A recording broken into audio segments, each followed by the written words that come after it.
paradisiaque de Barra da Tijuca, à l'ouest de Rio, qu'un requin-marteau a été aperçu il y a quelques jours à peine, sous le regard interloqué des surfeurs et jet-skis.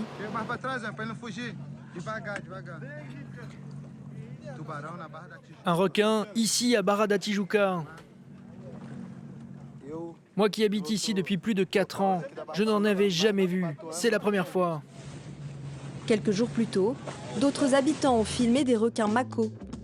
Cette fois, à quelques mètres à peine de la plage, ces vidéos ont alerté les gardes-côtes de Rio, qui incitent désormais surfeurs et baigneurs à adopter les bons réflexes.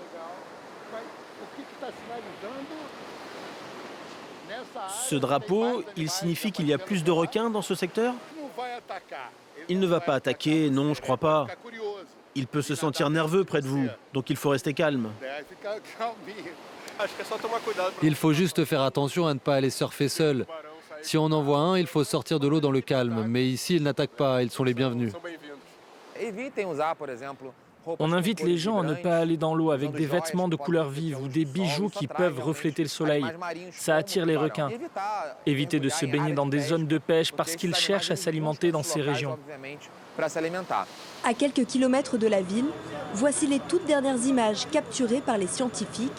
Des bancs de femelles venus donner naissance à leurs petits dans ces eaux chaudes du littoral de Rio. Ils nagent très près de la surface de l'eau. Le biologiste Leonardo Mitron et ses équipes ont enregistré plus de 130 spécimens ces derniers mois. À l'aide de cette petite caméra, munis d'appâts, ils étudient leur comportement afin de comprendre pourquoi les requins sont de plus en plus nombreux dans la région. La température de la baie de Rio est de plus en plus chaude. Le fait qu'on observe ici des dizaines de requins, cela indique que les eaux sont très favorables à la prolifération des poissons, qui sont leur nourriture de prédilection. Un océan riche, c'est un très bon indicateur de biodiversité, en bien meilleure santé que là où il n'y a pas de requins. Leur présence est donc une très bonne nouvelle. Le plus grand défi pour ces biologistes reste d'éduquer la population à la préservation de ce prédateur des mers menacé par l'homme. La pêche du requin bleu, l'une des espèces les plus communes dans ces eaux, est autorisée au Brésil. Le pays est le plus gros consommateur de viande de requin au monde.